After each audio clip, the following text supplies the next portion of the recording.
ఈ రోజు మనము ఇంటర్మీడియట్ మొదటి సంవత్సరం చరిత్ర పాఠ్యపుస్తకంలోని దక్షిణ భారతదేశ రాజ్యాలు పాఠంలో పల్లవుల కాలంలో ఆర్థిక, సామాజిక, మత పరిస్థితుల గురించి, పల్లవుల చేసిన సాహిత్య సేవ గురించి మరియు పల్లవుల వాస్తుశిల్పకళల గురించి తెలుసుకుందాం.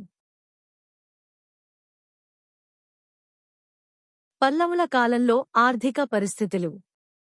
చైనా బాటసారి హుయాన్సాంగ్ తన సియూకి గ్రంథంలో పల్లవుల రాజ్యం సుసంపన్నమైందని, ప్రజలు సుఖసంతోషాలతో ఉన్నారని, వ్యవసాయం, వర్తక వ్యాపారం వర్ధిల్లుతున్నాయని పేర్కొన్నాడు.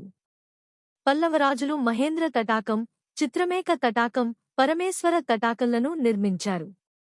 పల్లవ రాజులు దేవాలయాలకు, బ్రాహ్మణులకు భారీగా భూదానాలు చేశారు.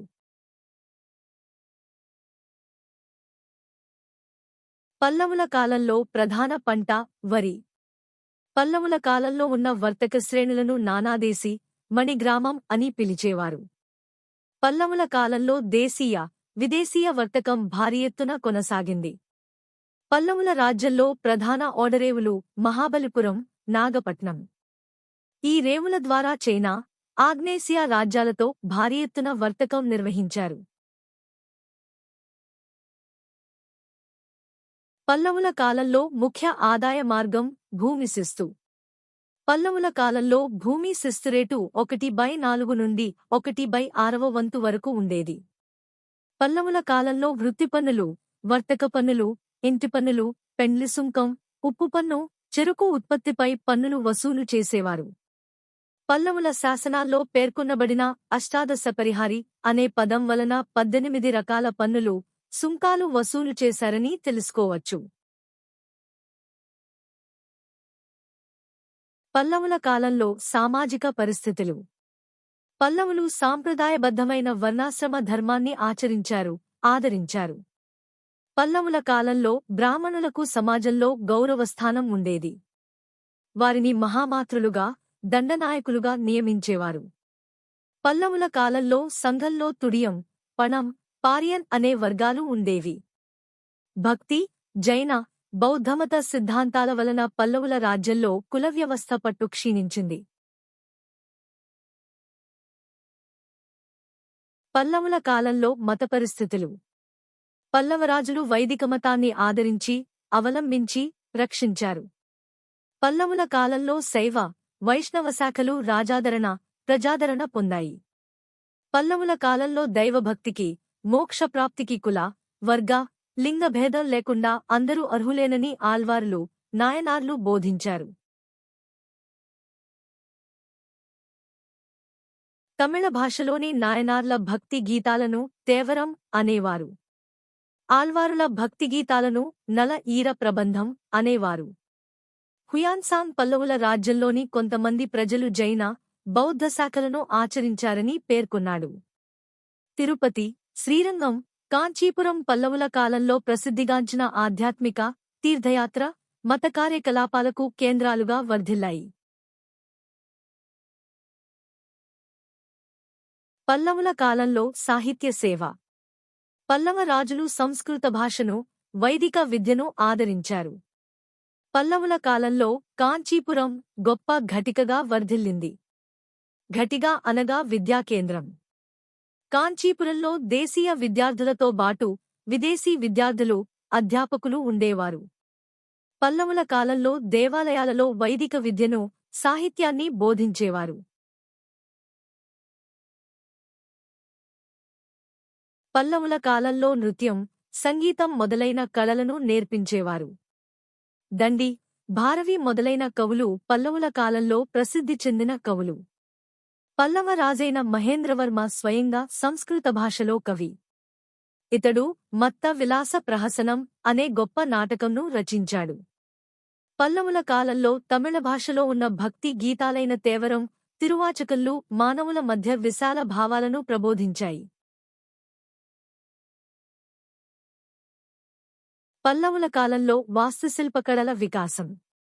భారతీయ వాస్తు శిల్పకళా చరిత్రలో పల్లవుల యుగం ఒక మహోజ్వల ఘట్టమని సుప్రసిద్ధ చరిత్రకారుడైన వి.ఏ. స్మిత్ పేర్కొంటాడు. పల్లవులు వారి కాలానికి చెందిన శిల్పులు ఒక నూతన శిల్పకళారీతిని ప్రారంభించారు. పల్లవుల కాలంలో వాస్తుశిల్పకళారీతిని 4 దశలుగా పేర్కొనవచ్చు. అవి: మహేంద్ర శిల్పరీతి, మామల్ల శిల్పరీతి, రాజసింహ శిల్పకళారీతి, నందివర్మన్ శిల్పకళారీతి.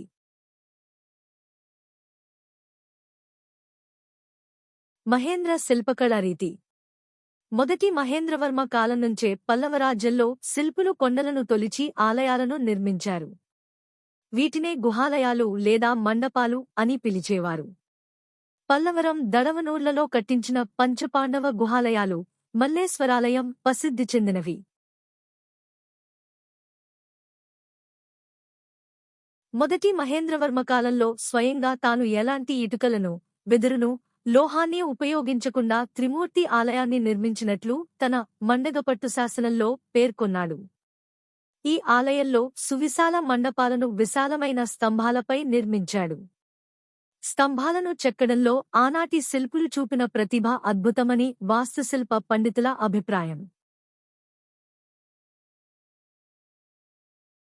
మామల్ల శిల్పకళారీతి.